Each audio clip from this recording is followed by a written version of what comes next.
Bienvenidos a la lección 7 de nuestro curso Historia de la Sábana Santa en el contexto del culto y la piedad cristiana. Sabemos que este es un curso del Diploma de Especialización en Estudios Sindónicos del Ateneo Pontificio Regina Apostolorum y concretamente vamos a desarrollar hoy la lección séptima. Habíamos quedado en el desarrollo histórico de la historia de la Sábana Santa en que ésta estaba en Constantinopla. Esta ha creado una serie de tipos iconográficos, empieza a conocerse la existencia física y iconográfica de la Sábana Santa, se va extendiendo por el mundo, etcétera, etcétera. Y ahora vamos a, continuando esa historia, vamos a ver cómo la Sábana Santa sale de Constantinopla. Para centrar el tema vamos a tratar primeramente de hablar del contexto y por eso habrá una parte de nuestra lección que va a ser sobre las cruzadas. Diremos lo esencial, pero es necesario que tengamos una idea clara de dónde se encuadra, dónde se coloca, dijéramos, la Cuarta Cruzada, que fue fundamental en la historia de la síndone. Entonces, en la primera parte hablaremos de las cruzadas en general, veremos el contexto histórico, por qué las cruzadas fueron un conflicto inevitable, y luego empezaremos a hablar de la Cruzada Cuarta, que es una cruzada distinta, porque en ella se subvierten prácticamente todos los valores que se habían considerado como básicos precisamente en todo ese movimiento, el movimiento de las cruzadas. Y dentro de la Cuarta Cruzada, pues estudiaremos ya la segunda parte de este tema, lo que hace referencia a lo que se produjo y que fue, dijéramos, el final inesperado de la Cuarta Cruzada, que es el saqueo de Constantinopla, y dentro de él pues veremos qué ocurre con la Sábana Santa, que habíamos dejado en esa ciudad imperial. Entonces trataremos de contar lo que ocurrió con el asalto a la ciudad imperial y luego pues qué pasa con la síndone durante la Cuarta Cruzada. Por tanto, vamos a sacar de Constantinopla la síndone en un contexto pues muy especial, que es el de la Cuarta Cruzada. Os recuerdo o les recuerdo que estamos en el Centro Español de Sindonología y, por tanto, pues mandamos un saludo desde aquí. Empezamos, por tanto, la primera parte de la lección poniendo en su contexto histórico las cruzadas en general, y después veremos la Cuarta Cruzada. El contexto histórico de las cruzadas pues exige que hablemos un poquito del concepto de cruzada. ¿Por qué se produce eso? A veces se está vendiendo últimamente, algunos historiadores nos venden como un ataque de los cristianos a los pacíficos musulmanes que estaban tan tranquilos y de repente pues se encuentran con que los cristianos intransigentes, intolerantes asaltan, dijéramos, un mundo aparte, ¿verdad? Y que no se había metido con los cristianos. Bueno, todo esto es necesario matizarlo. Y vamos a irnos pues un poco atrás, y nos hemos de ir al momento en el que se produce el hallazgo del Santo Sepulcro y de la cruz. Es muy curioso que cuando preguntas a gente incluso con un cierto nivel intelectual y que tiene una cierta erudición, nos habla del hallazgo de la Santa Cruz como si se tratara de una leyenda. Es curioso cómo se ha extendido más la idea de lo que es la leyenda de Santa Elena que lo que es la realidad, es decir, lo que sabemos por los documentos históricos. El hallazgo de la cruz y del sepulcro no fueron hechos legendarios. Este hallazgo se produjo aproximadamente en el año 326, no lo sabemos con exactitud, y lo que todo el mundo recuerda es que Santa Elena fue a Tierra Santa y consiguió que los judíos le dijeran dónde estaba guardada la cruz y tal. Todo eso forma parte de la leyenda, concretamente se ha extendido por el mundo a través de la leyenda áurea de Santiago de la Vorágine. Por cierto, la palabra vorágine ha pasado a nuestro vocabulario como lío, follón, cosas mezcladas, y efectivamente eso es justo lo que hizo Santiago de la Vorágine en la leyenda dorada, donde mezcla cosas que son históricas con cosas que son legendarias, cosas que son simplemente dichos, en fin, aquí no podemos distinguir lo que es real de lo que está añadido. Y efectivamente, pues, bueno, curiosamente, la historia de Santa Elena buscando la cruz está metida en nuestra imaginación hasta el punto de que en la iglesia de Santa Croce en Jerusalén de Roma, que está construida sobre la que era la casa de Santa Elena, incluso en los frescos de la bóveda central, pues se habla precisamente de la leyenda y no se habla de la realidad. Es cierto que el hallazgo del Santo Sepulcro y consecuentemente también de la cruz, que están relacionados, son hechos históricos. Lo cuenta un historiador serio, que es Eusebio de Cesarea, quien escribe el año 340, que expresamente dice: y entonces, contra toda esperanza, apareció el venerable y santísimo testimonio de la resurrección salvífica. Se ha discutido que Eusebio no diga nada respecto de la cruz, pero hay que tener en cuenta que el hallazgo de la cruz supuso algo contradictorio para los cristianos. Inicialmente la cruz pues era algo que no se podía negar, pero no se consideraba algo honroso, es decir, era algo por lo que había pasado Jesús y que tenía que pasar por ahí, pero no era un signo positivo. Lo que pasa es que precisamente a partir del hallazgo de la cruz hay una reidentificación o una reinterpretación de lo que supone la cruz y empieza a considerarse como un signo positivo, pero hasta ese momento no lo era. Eso explica que Eusebio y algunos otros autores de la época sean reacios a hablar del hallazgo de la cruz o que le den la misma importancia que el hallazgo del Santo Sepulcro. El Santo Sepulcro era el signo de la resurrección salvífica, como hemos visto, y ahí esto era algo positivo que había que desarrollar. Sin embargo, son hechos históricos, ¿no? Eso es lo que queremos decir. A partir de este momento, Tierra Santa, es decir, se convierte en un lugar, en un sitio o en un objetivo de peregrinación. Es decir, este hecho, el hallazgo de la cruz y el del Santo Sepulcro, da la vuelta al mundo y se extiende la noticia de tal manera que prácticamente para los cristianos que habían sido perseguidos hasta 10 minutos antes, podemos decir, hasta muy poquitos años, pues de repente pues es como un espaldarazo, es como si Dios mismo hubiera puesto el hallazgo de los instrumentos de su pasión y sobre todo de su resurrección al alcance de los cristianos, como confirmando que esta era la religión verdadera, que los cristianos pues estaban en lo cierto, etc. Pues bien, indudablemente, por tanto, Tierra Santa se convierte con todos estos acontecimientos en un lugar de peregrinación. Tierra Santa había estado siempre, hasta ese momento, en un territorio que pertenecía al Imperio Romano de Oriente. Y esto empieza a cambiar en el año 638, cuando llegan los musulmanes por primera vez a Tierra Santa. Ese dominio bizantino se rompe o deja de existir a partir de que el árabe Khalid, en el siglo VII, pues asedie Jerusalén. Realmente, tras 4 meses de asedio, sin existir víveres ni agua, los bizantinos al final capitularon.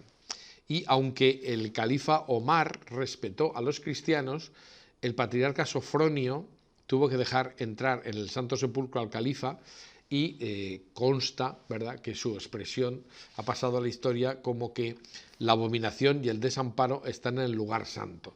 Es decir, a los cristianos el hecho de haber tenido que dejar entrar a los musulmanes en el Santo Sepulcro les resultó algo muy fuerte, pero pudieron soportarlo, ¿no? Hasta aquí no había gran problema, Es decir, los cristianos y los musulmanes, y concretamente los bizantinos, estaban en lucha, como vimos hace 2 lecciones, pero eso no quiere decir que no pudieran convivir.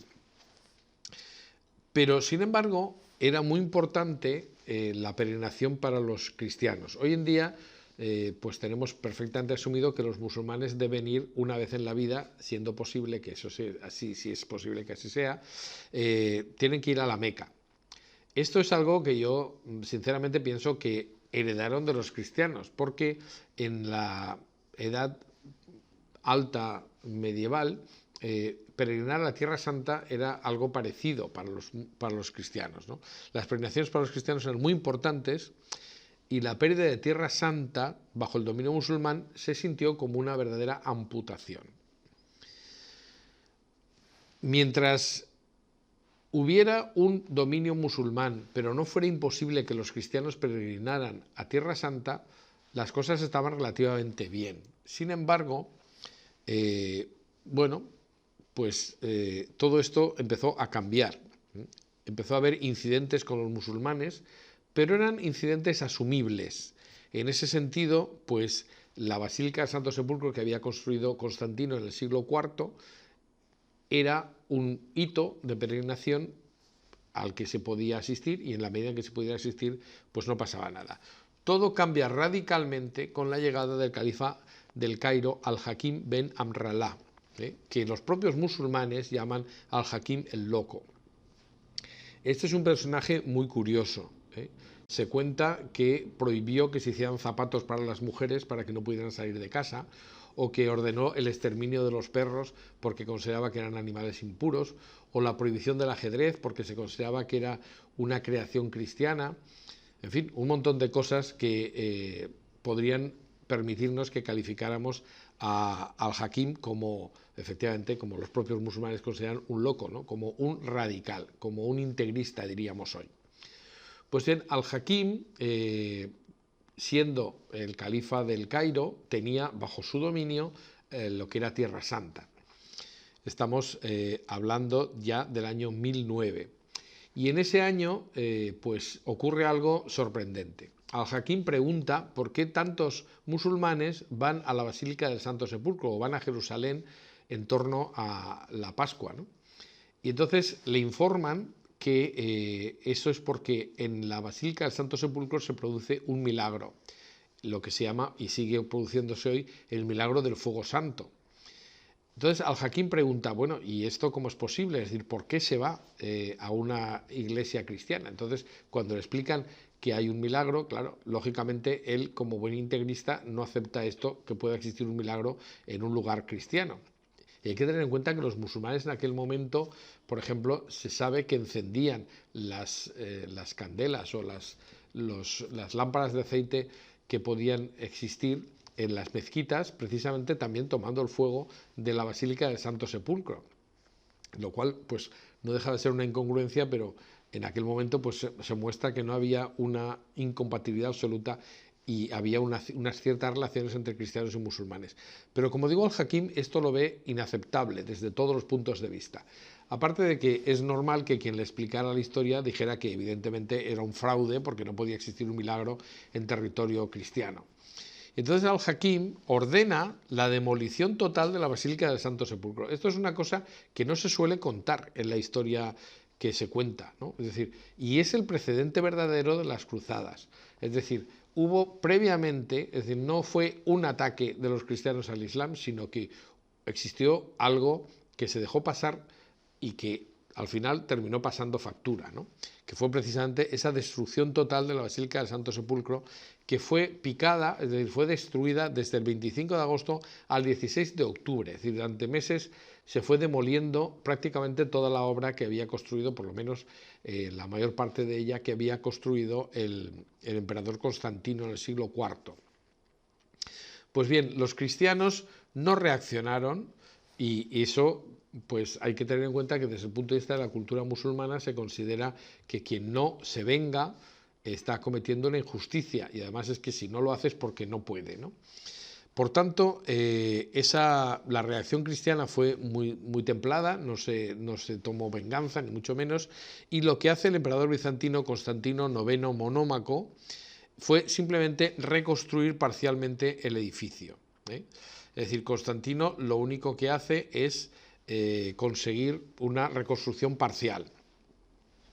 Los peregrinos medievales seguían yendo al Santo Sepulcro de Jerusalén y hasta ahí las cosas pues se podían mantener desde un punto de vista pues bueno, dentro de lo aceptable. Sin embargo, la actuación o la situación cambia radicalmente cuando los que toman el relevo en Tierra Santa son otros musulmanes, en este caso los turcos selyúcidas, que prohíben ya a los cristianos entrar en Tierra Santa. Estamos hablando aproximadamente del año 1070 después de Cristo.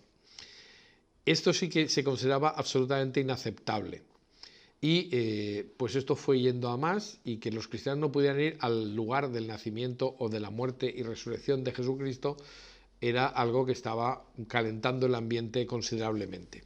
Así que la reacción, aunque muy tardía, se produce como consecuencia de la reunión del Papa Urbano II en el concilio de Clermont-Ferrand el año 1095. Realmente este fue un concilio regional, pero sorprendentemente pues tuvo una trascendencia enorme porque fue el inicio de las cruzadas. Y por tanto, eso entra dentro de lo que queremos explicar.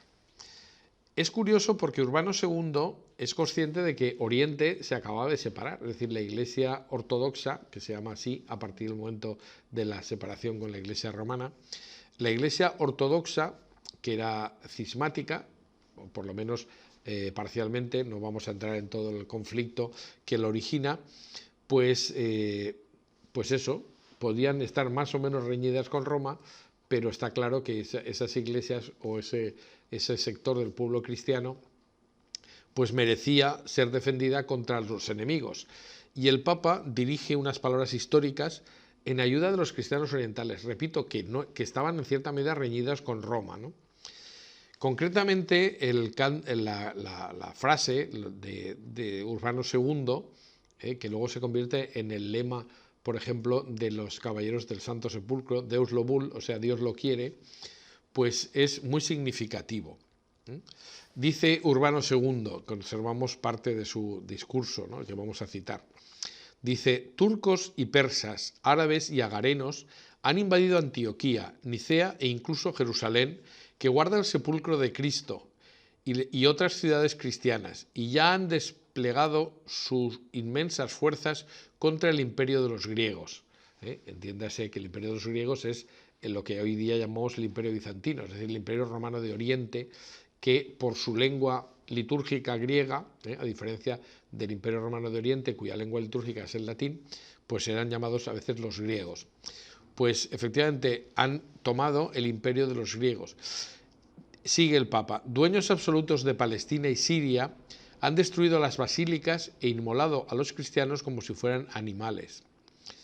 Las iglesias donde antes se celebraba el divino sacrificio han sido convertidas por los paganos en establos para sus bestias. Esto es algo que nos recuerda en cierta medida pues las imágenes que se produjeron a raíz de la aparición del famoso Estado Islámico, donde realmente pues hubo sacrificios de cristianos, destrucción de iglesias, etcétera, etcétera. Pero claro, estamos hablando de hace 1000 años, ¿no?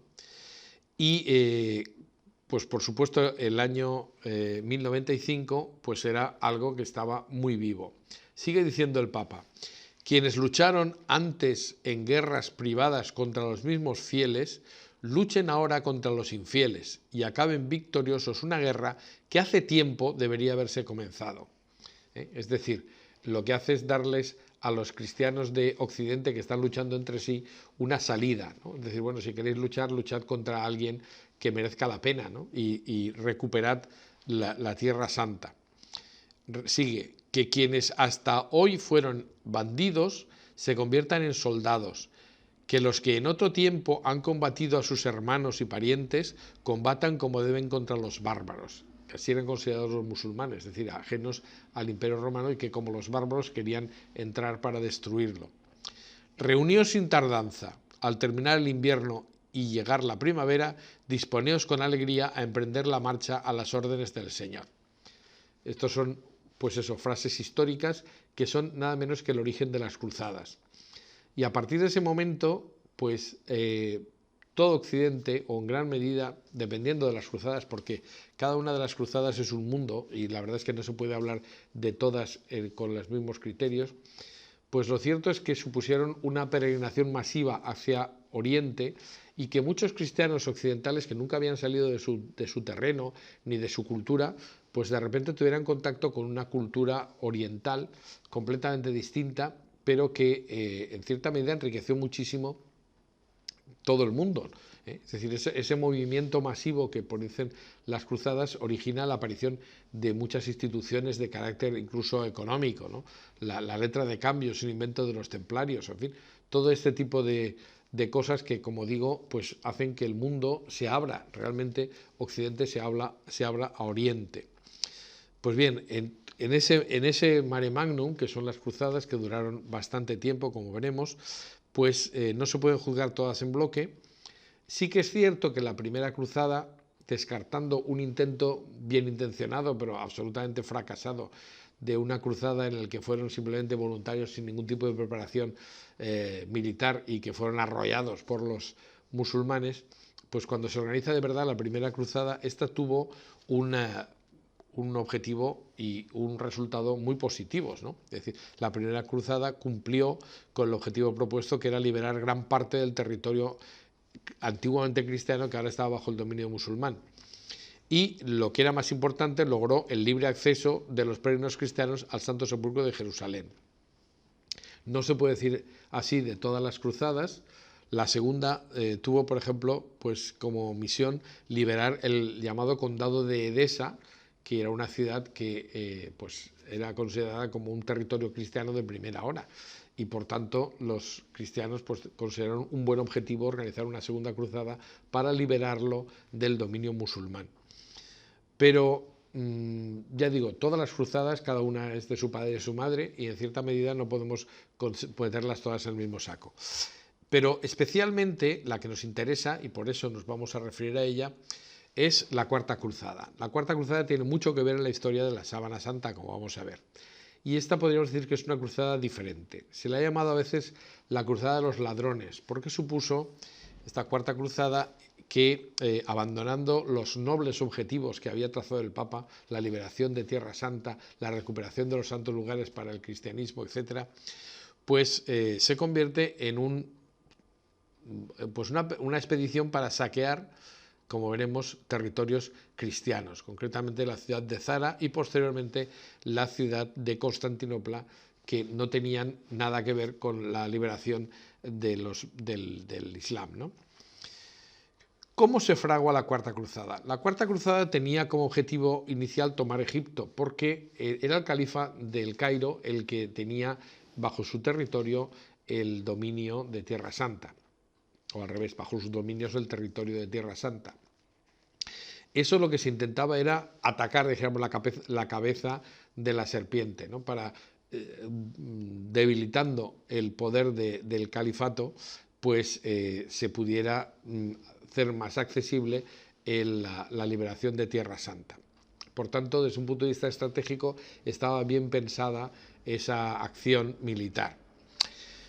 Y lo cierto es que Inocencio III predicó la cruzada, pero en realidad no tuvo mucho éxito, puesto que los reyes de Europa estaban enzarzados, volvían a estar enzarzados en luchas internas y no estaban por la labor, sobre todo teniendo en cuenta que se había perdido pues parte del territorio conseguido sin que se hubiera podido mantener ahí un territorio cristiano estable. No obstante lo cual, pues sí que se consigue alguna organización. Así que príncipes occidentales que estaban dispuestos a participar en la Cuarta Cruzada, pues se congregaron en Venecia, porque los venecianos eran los únicos que tenían una flota suficiente como para poder transportar esa cantidad que se necesitaba de cruzados hacia el Cairo, ¿no? Bueno, lo que pasa es que los venecianos eran comerciantes y los venecianos pues no hacían nada gratis. Lógicamente lo que intentaban era sacar un rendimiento a esa flota que tenían, ¿eh? Para eso se dedicaban al comercio. Y fueron malos sponsors, como nos podemos imaginar, porque lógicamente pasaron factura, o querían pues que se les pagara una cantidad bastante importante. Concretamente les pidieron 85.000 marcos de plata por el transporte en barco. Los cabecillas cristianos efectivamente se reunieron en Venecia y pues con los correspondientes, en las correspondientes negociaciones, pues quedó claro que no podían pagar todos los barcos que habían contratado, no habían reunido el dinero suficiente como para pagar, y los venecianos pues no estaban dispuestos a hacer esto gratis, y mucho menos en unos territorios con los que ellos comerciaban, porque los venecianos comerciaban también con los musulmanes y tampoco tenían ningún interés especial si no les resultaba rentable pues enemistarse o llegar a atacar a futuros clientes, ¿no? Podemos decir. Así que lo que ocurrió es que los venecianos propusieron como alternativa del pago de la deuda que si los cruzados les ayudaban a tomar la ciudad de Zara, que era una competidora comercial de Venecia, pues ellos estaban dispuestos a suplir lo que faltara del dinero necesario, ¿eh? Zara efectivamente estaba pues muy próxima a Venecia y era un competidor comercial directo. Pero claro, esto suponía alterar completamente los planes. Es decir, la cruzada estaba destinada a ir contra el Islam y no a asaltar una ciudad cristiana. Algunos de los autores que nos ha dejado los relatos de esa cuarta cruzada, entre ellos Villehardouin, no sé cómo se pronuncia, pero en fin, era un caballero francés que es autor de La conquista de Constantinopla, que escribe entre el año 1205 y 1213, cuenta expresamente que en ese momento en el que se plantea el asalto de Zara, dice: entonces se levantó un abad de Vaux de la Orden del Císter y les dijo: señores, os prohíbo en nombre del Papa atacar esta ciudad, pues ella es ciudad de cristianos y vosotros sois peregrinos. Obsérvese que, en contra de lo que dicen pues los historiadores modernos de que las cruzadas son simplemente una expedición de carácter económico, con intereses comerciales y tal, bueno, pues no todos tenían esa idea. Lógicamente se seguía manteniendo que también había una finalidad espiritual, que recuperar los santos lugares para el cristianismo, lo cual en la mentalidad medieval era algo perfectamente lícito, lógico y que era perfectamente justificable. Pero lo que no era justificable en absoluto es que se asaltara una ciudad cristiana, eso sí, por intereses comerciales de los venecianos. Pues bien, a pesar de lo que dijo este buen sacerdote, este abad de la Orden del Císter, pues la tentación fue muy fuerte y los cruzados aceptaron la propuesta y asaltaron la ciudad de Zara, lo cual, aunque no se dice habitualmente, pues les valió una preciosa excomunión del Papa generalizada para todos los cruzados. A veces también los historiadores modernos nos dicen poco menos que estos saqueos estaban perfectamente justificados en la mentalidad de los cruzados. No es verdad, Es decir, podían estar justificados, y yo creo que eso es lo que pensaron o que pudieron pensar, aunque aquí sería una pura elucubración. Lo que pensaron fue que aquí el fin justificaba los medios, lo cual evidentemente pues ya sabemos que es una falacia desde el punto de vista intelectual y no es admisible. Pero lo cierto es que efectivamente tomaron la ciudad de Zara, a pesar de que consiguieron, pues como digo, una excomunión general a todos los participantes en un asalto a una ciudad cristiana. Pues bien, el 1 de enero del año 1203, estando todavía los cristianos cruzados en Zara, se presentó ante ellos Alejo, el hijo de un depuesto emperador bizantino, Isaac II, que había sido cegado y metido en prisión. Esto era un procedimiento, curiosamente, que utilizaban los bizantinos, es decir, no se podía ser emperador si eras ciego. Entonces, lo más fácil para acabar con un emperador era dejarlo ciego, lo metían en prisión o lo dejaban en reclusión porque ya era inútil como emperador, y entonces pues se podía sustituir por otro. Es una verdadera barbaridad, pero esto es algo que parece ser que se utilizaron varias veces. Pues bien, a Isaac II, el emperador legítimo, lo habían cegado y metido en prisión.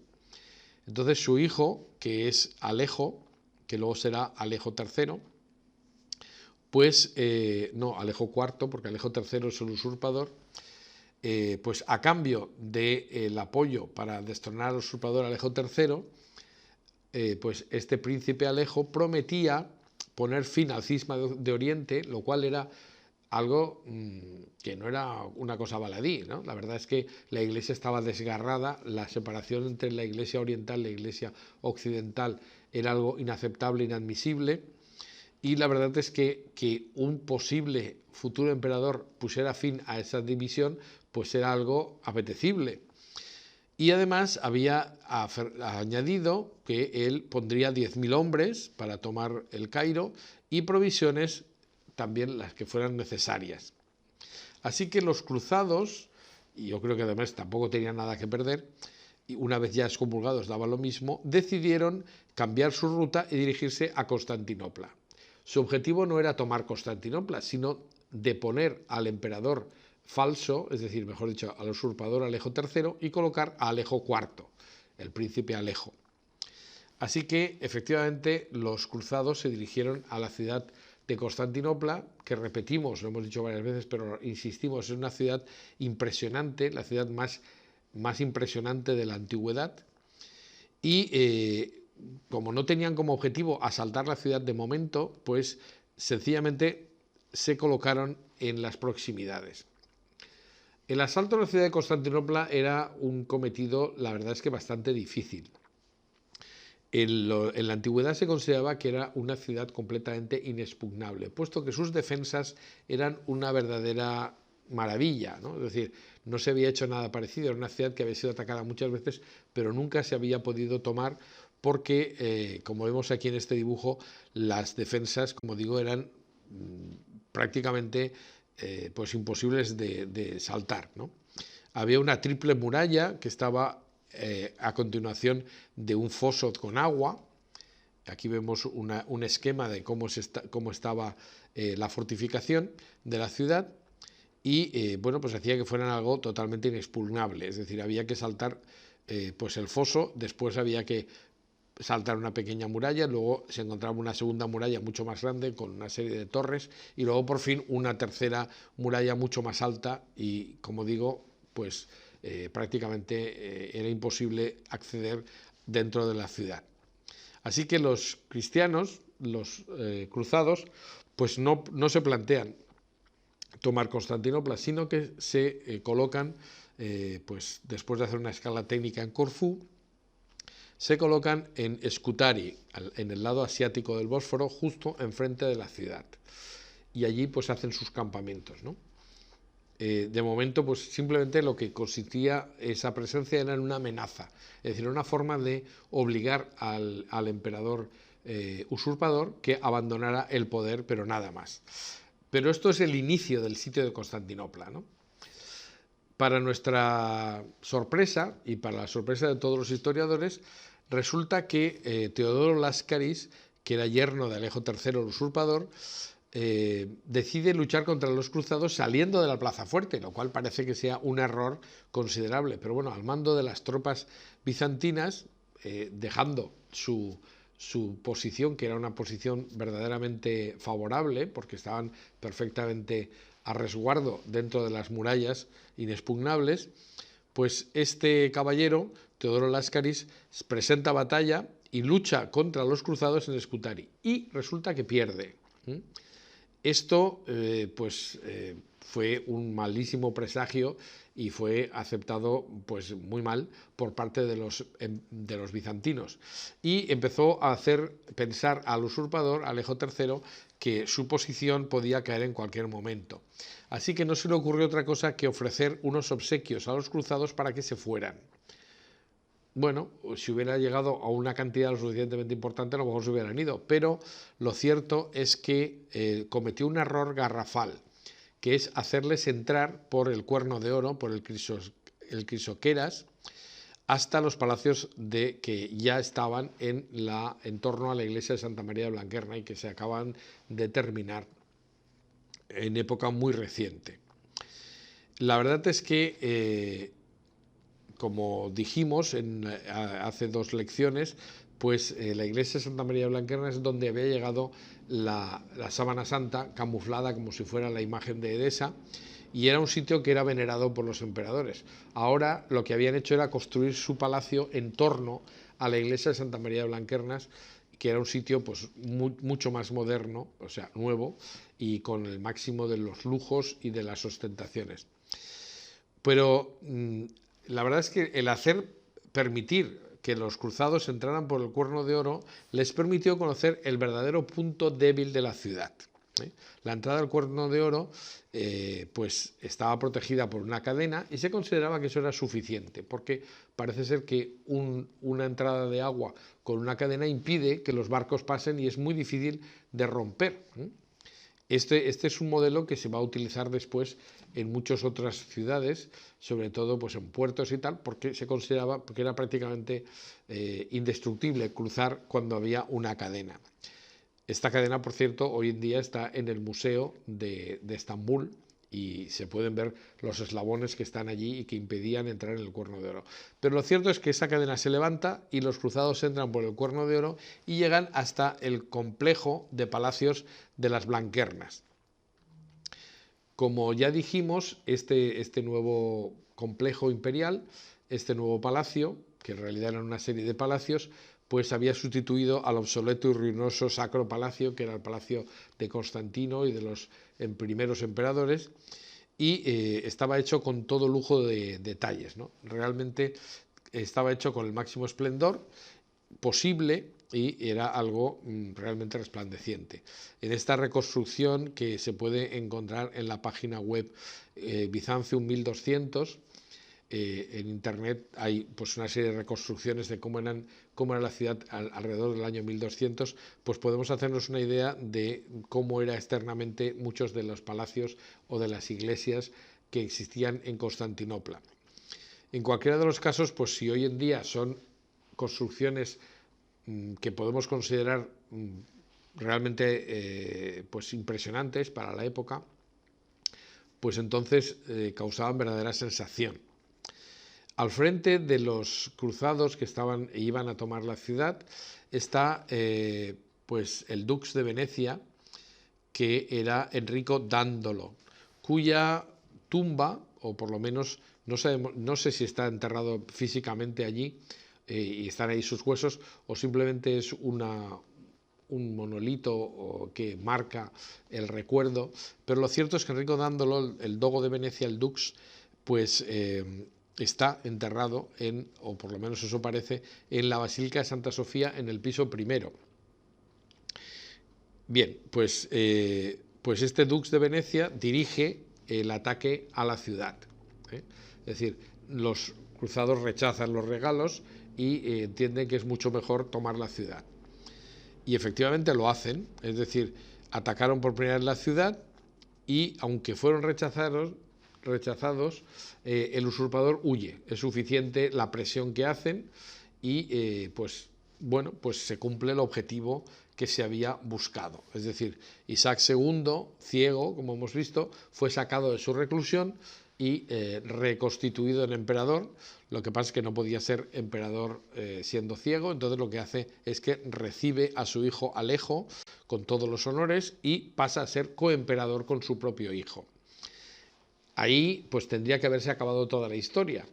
Si Alejo IV hubiera cumplido con sus compromisos, pues quizá la Cuarta Cruzada hubiera seguido su destino y hubiera terminado tomando la ciudad del Cairo, que era lo que se pretendía.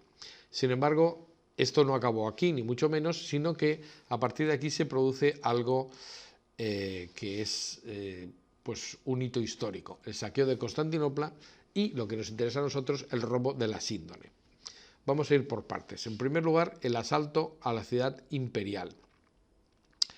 Bueno, como he dicho, parecía que el conflicto estaba resuelto porque se había conseguido desalojar a Alejo III, el usurpador, y se había colocado a Alejo IV. Así que los cruzados realmente estarían encantados y libres para cumplir su objetivo de verdad cuando se hubiera cobrado la deuda, se hubieran añadido el dinero y los soldados necesarios, y ya estaba todo aquí, pero no ocurrió así.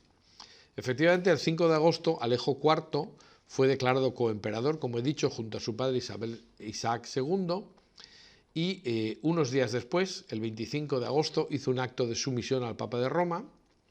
Claro, esto no empezó disgustando, por supuesto, al clero de Constantinopla, que ya se había acostumbrado a la separación, y por supuesto al pueblo, que consideraba que era pues una imposición de fuera. Es decir, aquí llegan los latinos que con un afán de expansión, pues lo que intentan es quedarse con el Imperio Romano de Oriente, y aquí nos están imponiendo una fe que no es la fe ortodoxa.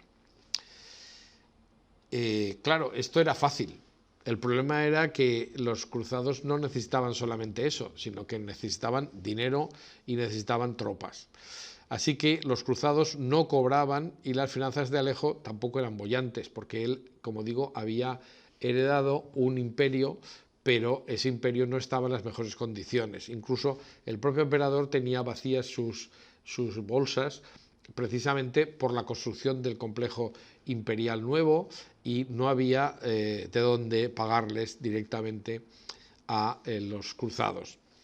Así que dijéramos que la posición de los cruzados, que venían como imponiendo al nuevo emperador, pues empezó a crear sus fricciones.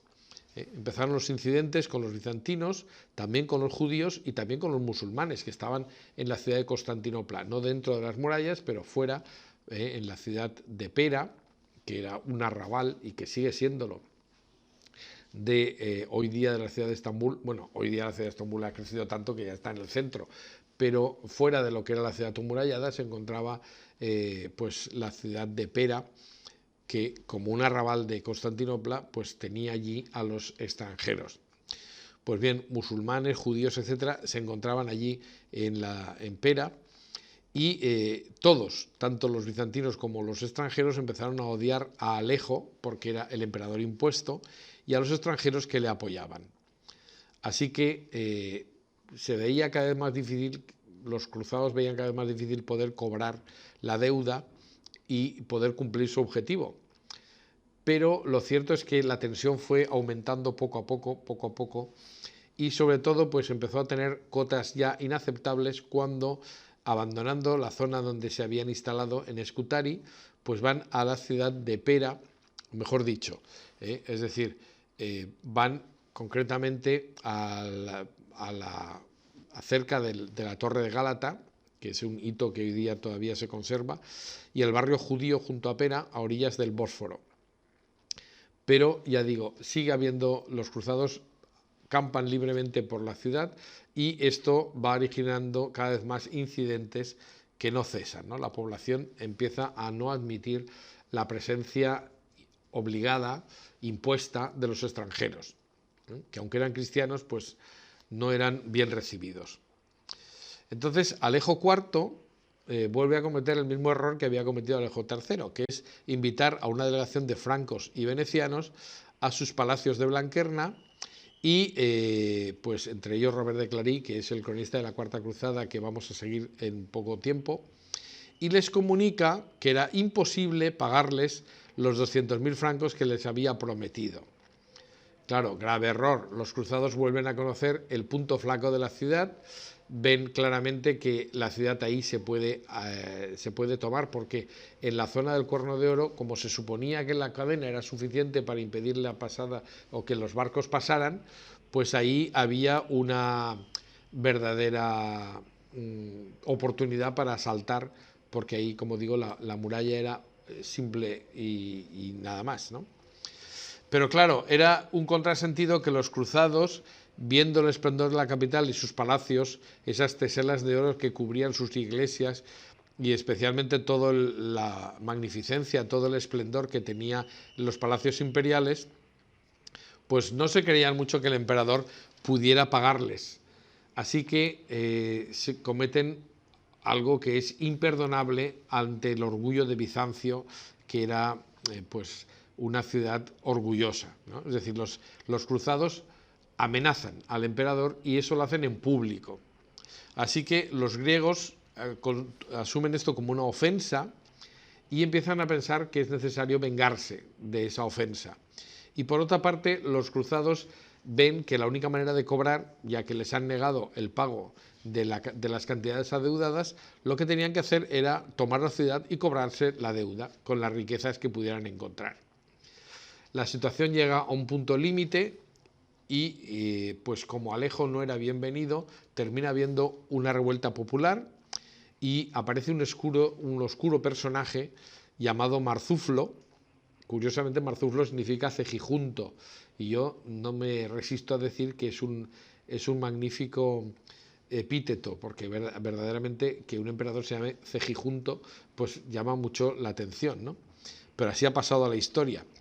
Y entonces este nuevo emperador, que traiciona a los unos y a los otros, empieza a negociar con los cruzados y tal, y al final traiciona a todo el mundo y se coloca con el nombre de Alejo V.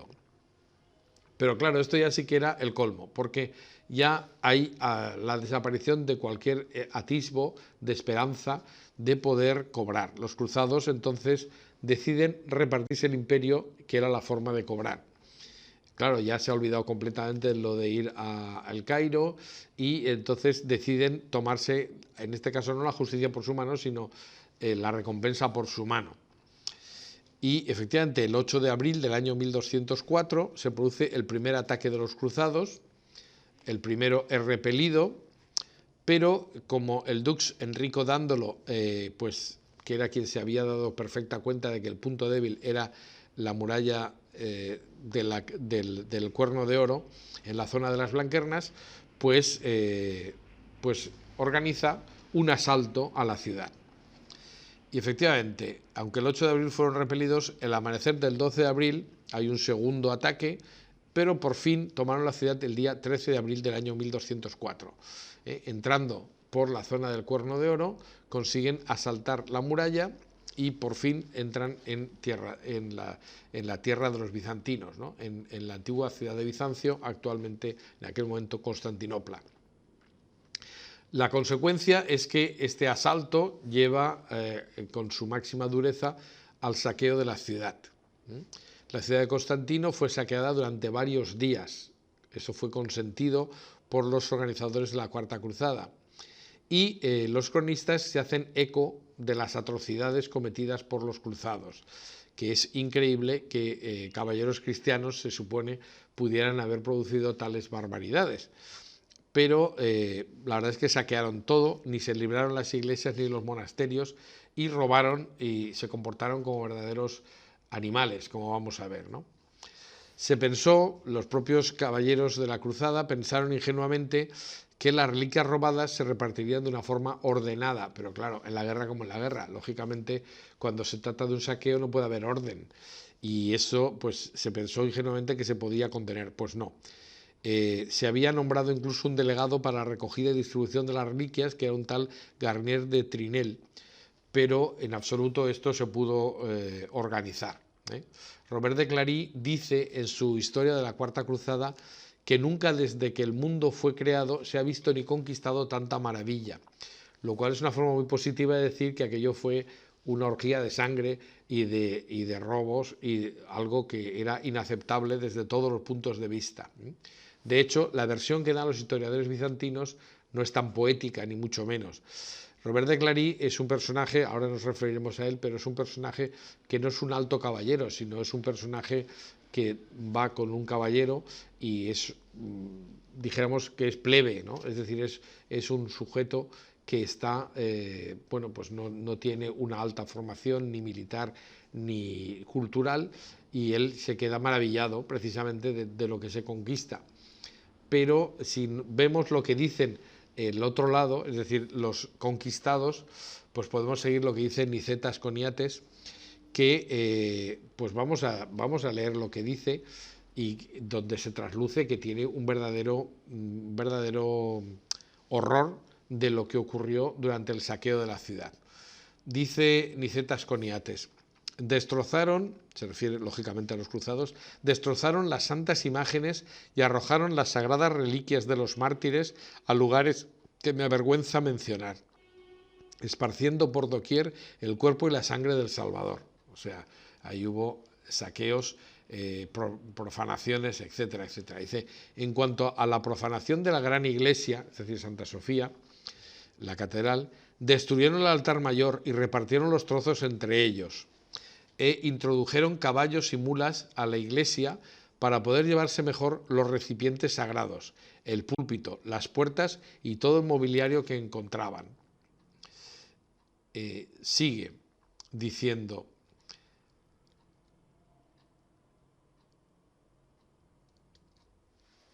y cuando algunas de estas bestias se resbalaban y caían, no se refiere en este caso a los cruzados, aunque un poco de bestias sí que eran, pero se refiere a las caballerizas, mejor dicho, a los caballos y a los animales que entraron en Santa Sofía. Dice: y cuando estas bestias se resbalaban y caían, las atravesaban con sus espadas, ensuciando la iglesia con su sangre y excrementos. Peor todavía, una vulgar ramera fue entronizada en la silla del patriarca para lanzar insultos a Jesucristo, y cantaba canciones obscenas y bailaba inmodestamente en el lugar sagrado. Termina: tampoco mostraban misericordia con las matronas virtuosas, las doncellas e inocentes, e incluso las vírgenes consagradas a Dios. Es decir, algo totalmente inaceptable en supuestos caballeros, ¿no? Tanto es así que el Papa Inocencio III se lamentaba amargamente, como recoge Daniel Robs en este libro, La Iglesia de la Catedral y la Cruzada dice las palabras de Inocencio III. Estos defensores de Cristo, que no debían volver sus espadas sino contra los infieles, las han bañado en sangre cristiana. No perdonaron ni la religión, ni la edad, ni el sexo. Cometieron a cielo abierto adulterios, fornicaciones, etc. Es decir, un horror. Es decir, el saqueo de la ciudad de Constantinopla es un hito que es difícilmente perdonado por las iglesias ortodoxas. Yo recuerdo que cuando Juan Pablo II visitó por primera vez un territorio de dominio de la Iglesia ortodoxa, lo primero que hizo al bajar del avión fue precisamente pedir perdón por la toma de Constantinopla. Evidentemente eso no fue algo que el Papa quisiera, y por supuesto muchísimo menos Juan Pablo II, pero es una muestra de que efectivamente es una huella, es una herida que no ha sido perdonada por la Iglesia ortodoxa, que sigue considerando a la Iglesia católica como una iglesia expansionista y que lo que pretende es tomar dominios que no le corresponden, es decir, territorios que corresponderían a una jerarquía legítima oriental que nada tendría que ver con la Iglesia católica.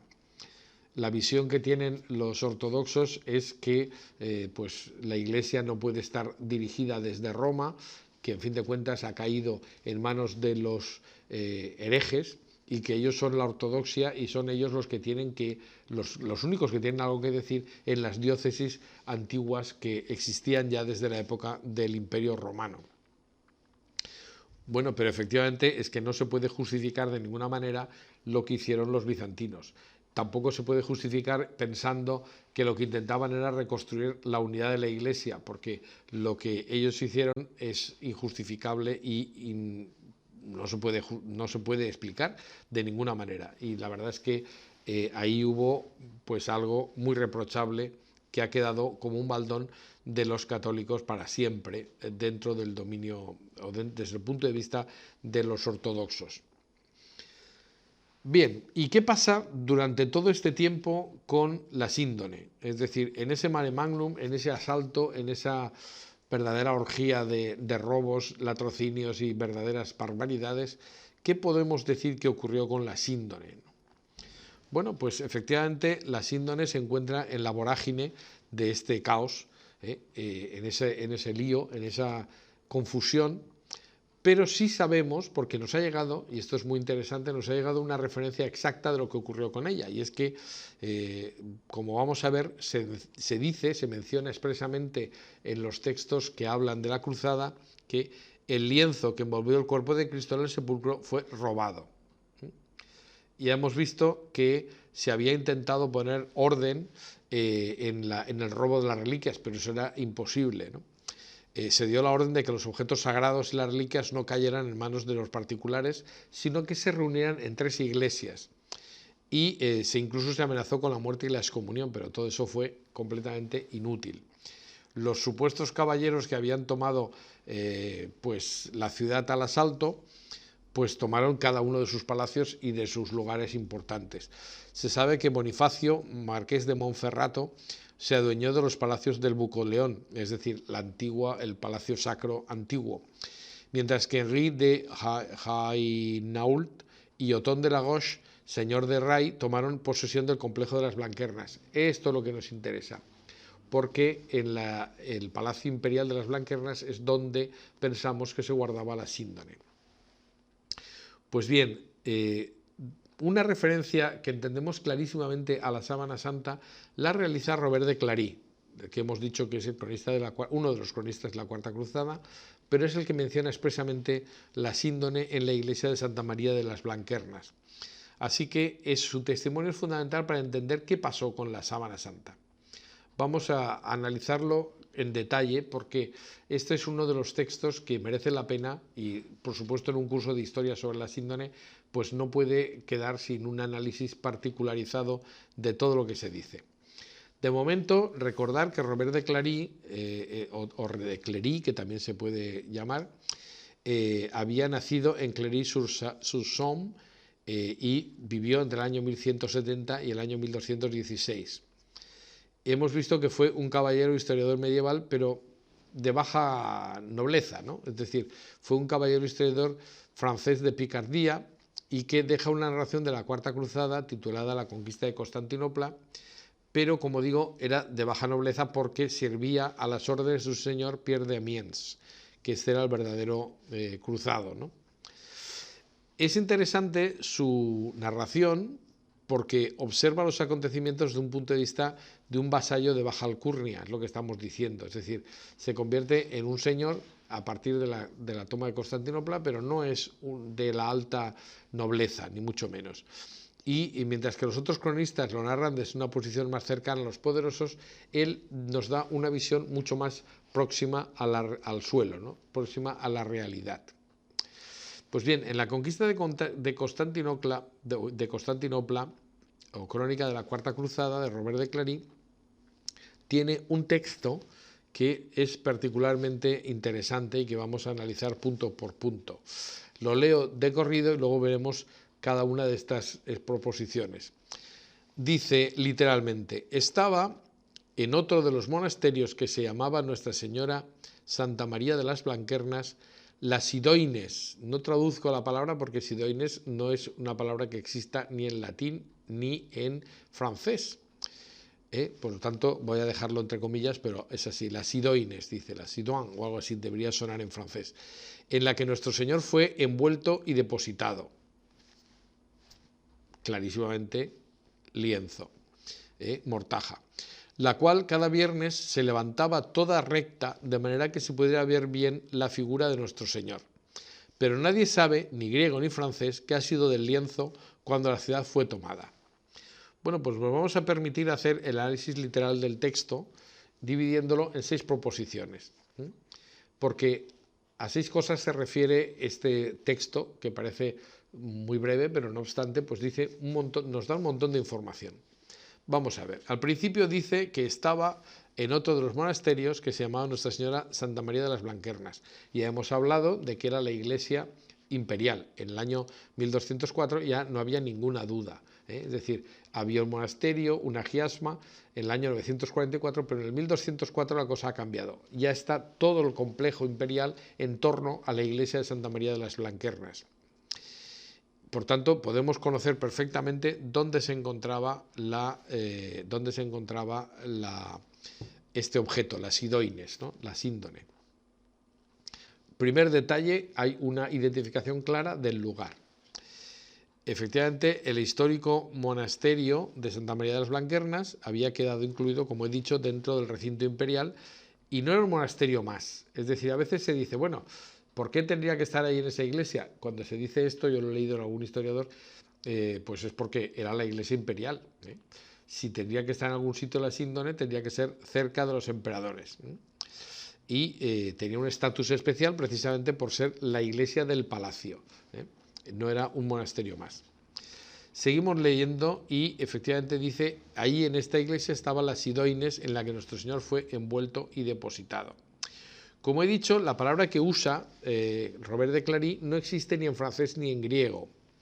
Como antes vimos hace 2 lecciones, ¿qué ocurría con la palabra cisne que usó Guillermo de Tiro cuando habla de las reliquias mostradas al rey Amaury de Jerusalén, en el siglo XII, en el siglo anterior? Es decir, allí se hablaba de cisne y aquí se dice sidoines. Pues bien, como he dicho, Clary no era un francés letrado, no escribió en latín como hacen otros, sino en el francés de su tiempo, que es la verdad es un latín de baja latinidad, pues es un francés en formación, un francés antiguo. Y él mismo dice que el objeto era un lienzo. Una vez más, igual que hace Guillermo de Tiro, pues no deja ninguna duda de que esa expresión extraña, cisne en aquel caso, sidoine en este, pues se refiere a un lienzo. Y eso en griego se dice síndone. No podemos más que pensar que si es un lienzo en el que fue envuelto y depositado nuestro Señor, pues tenía que ser una tela para envolver el cadáver, es decir, una mortaja. No puede identificarse con un icono. También hay algún historiador que piensa que lo que se mostraba en la iglesia de Santa María de las Blanquernas era un icono. Incluso se ha mencionado pues, que era como una especie de Cristo o algo así. No, lo que se dice que se mostraba allí era un lienzo que había envuelto un cadáver, el cadáver de Jesucristo. Por tanto, no puede ser otra cosa. Bien, ¿qué otra cosa podemos pensar sino que la sidoan o la cisne eran transcripciones fonéticas aproximadas de la palabra síndone, lienzo, que los cruzados habrían oído en su propio idioma, es decir, en griego, de labios de los bizantinos? ¿Qué otra cosa puede ser, no? Pues una vez más tenemos que decir que si hasta hace poco estábamos diciendo que lo que había llegado a Constantinopla era la imagen de Edesa, el mandilión, ahora tenemos que decir que hay una identificación clara entre el lienzo que envolvió el cuerpo de Jesús en el sepulcro, que según las últimas versiones había sido el propio mandilión de Edesa con el que se había envuelto el cadáver, que ya dijimos que era una incongruencia con el origen de la leyenda, de la imagen, pero bueno, lo cierto es que hay aquí una identificación clara, ¿no? Que se utilicen incluso la expresión, pues una expresión que solo puede venir del griego y que se transcribe fonéticamente mal por alguien que no sabe griego, pues es perfectamente, todo esto es perfectamente coherente, ¿no? Es decir, ¿qué otra cosa puede ser? Y por qué se utiliza una palabra concreta que no tiene traducción para referirse a la sábana. Pues todo encaja, ¿no? Es decir, lo que estaba en Santa María de Blanquernas, desde mi punto de vista, era la sábana. Esta expresión, por tanto, exige que se trate de una imagen sobre un soporte blando. El hecho de que diga que, dice, la cual cada viernes se levantaba toda recta. Si se levantaba era porque era un soporte blando, no puede ser un soporte rígido. Es decir, tiene que ser un lienzo, no puede ser un icono. No puede ser un rostro sobre una tabla, ni mucho menos, ¿no? O sea que estas palabras no pueden aplicarse a una cosa distinta que no sea un lienzo, que se extiende, si no, no tiene sentido. Bueno, tradicionalmente la imagen de Edesa había sido guardada en un relicario y nunca se dijo que ella se fuera extendida para que fuera visible. Es decir, aquí tenemos un objeto que se identifica por los textos como la mortaja de Jesucristo, puesto que envolvió el cuerpo, y eso es lo mismo que se decía pocos años antes de la imagen de Edesa. Bueno, pues está claro que si en realidad estuvieran hablando del relicario, que tenía que ser un relicario duro, un relicario bizantino, pues no se tendría que extender, se mostraba sencillamente, ¿no? Entonces, solo sería necesario desdoblar una tela si es que estaba doblada, ¿eh? Es decir, había que extraer la tela de una teca, de un relicario, de una caja o algo así, ¿no? Si se quisiera mostrar toda la figura. Bueno, en tercer o cuarto lugar, pues tenemos que, decíamos que la tela contenía la figura de nuestro Señor y no solamente su rostro. Pues bien, una vez más hemos de decir que el único lienzo con la imagen de nuestro Señor que se decía que estaba en la ciudad era el mandilión. Si no fueran lo mismo, ¿cómo se puede explicar que existiera la sábana de Cristo en Constantinopla y no se hubiera mencionado antes? Esto es porque se había identificado con un objeto distinto, ¿no? Es decir, una tela con una imagen y además del cuerpo completo era el mandilión, pero el mandilión ahora se menciona como el lienzo que envolvió el cuerpo de Jesús en el sepulcro. Esto a lo mejor era claramente visto por una persona que no tenía la cultura bizantina y que ya se atrevía a citar las cosas por su nombre. Pero está claro que no podía ser solamente el rostro. En aquel momento, y aquí tenemos pues una imagen de cómo podía ser el relicario en el que teóricamente se guardaba, que yo pienso que no se guardaba, sino que estaba vacío, la imagen de Edesa, pues este relicario evidentemente no podía extenderse nada en absoluto, ¿no? Es decir, que el contenido de ese relicario tendría que estar en Santa María de las Blanquernas, que eso es lo más fácil. Yo creo que aplicando la navaja de Occam, es decir, que es lo más posible, lo más sencillo, yo creo que no habría que darle muchas más vueltas al asunto. También nos dice el cronista que se exponía cada viernes, y esto ha hecho que algunos autores se compliquen un poco la vida diciendo, bueno, ¿esto qué significa? Bueno, porque no encaja con la praxis de la liturgia bizantina que una reliquia que está al alcance de muy poquitos y que ya vemos que se exponía o se enseñaba solo a los grandes personajes, no encaja que se mostrara todos los viernes. Eso le daría un carácter de ordinariedad o de cosa ordinaria, una exposición, y evidentemente eso no se pretendía, ¿no? Entonces, esto ha hecho que algunos autores consideren que este testimonio pues, tiene que ponerse en cuarentena o que se tiene que interpretar de otra manera, ¿no? Y efectivamente, para solventar el problema, han propuesto que debía entenderse todos los Viernes Santos. Esto, sinceramente, creo que, aunque sería más coherente, es una interpretación abusiva. Con perdón, hay que decir que los que nos dedicamos al derecho nos dedicamos a interpretar textos. Y una interpretación que diga lo contrario de lo que dice el texto, pues no se puede, no es muy aceptable, ¿no? Y es verdad que pues no se puede, yo creo que es un exceso, es un abuso hacer una interpretación así. No se dice que sea todos los Viernes Santos, aparte de cuántos Viernes Santos estuvo en Constantinopla Robert de Clary, uno solo. Por tanto, sería un poco estúpido decir esto, a no ser que él tuviera una información de que solo se exponía los Viernes Santos, pero no dice nada de eso. Yo creo, y como mucho, que una interpretación alternativa ya extensiva, pero en fin, yo creo que más admisible, por lo que voy a decir, sería entender que se expusiera todos los viernes de Cuaresma. Hay que tener en cuenta que los cruzados estuvieron en Constantinopla un tiempo limitado y entre ese tiempo pues estaba la Cuaresma de ese año 1204, ¿no? Si efectivamente se mostraba todos los viernes de Cuaresma, se podría pensar que, bueno, pues se posponía todos los viernes. Sería una forma de hablar. En ese sentido, es como cuando se dice que el Vía Crucis es una devoción que se hace los viernes. Normalmente en las iglesias católicas se suele rezar el Vía Crucis los viernes de Cuaresma, pero efectivamente es una devoción para los viernes. Bueno, ¿podríamos admitir esta interpretación? Bueno, yo lo dejo a la opinión de nuestros oyentes y simplemente digo que no me creo que algo tan excepcional como mostrar la sábana de Cristo se hiciera todos los viernes. Como mucho tendría que ser, igual que el Vía Crucis, una devoción muy concreta de un tiempo concreto, ¿no? Y entonces podría ser algo excepcional, por lo menos, aunque se pudiera aceptar que los cruzados la vieran muchas veces o las veces que incluye una Cuaresma, porque efectivamente ellos estuvieron allí en ese tiempo en la ciudad de Constantinopla.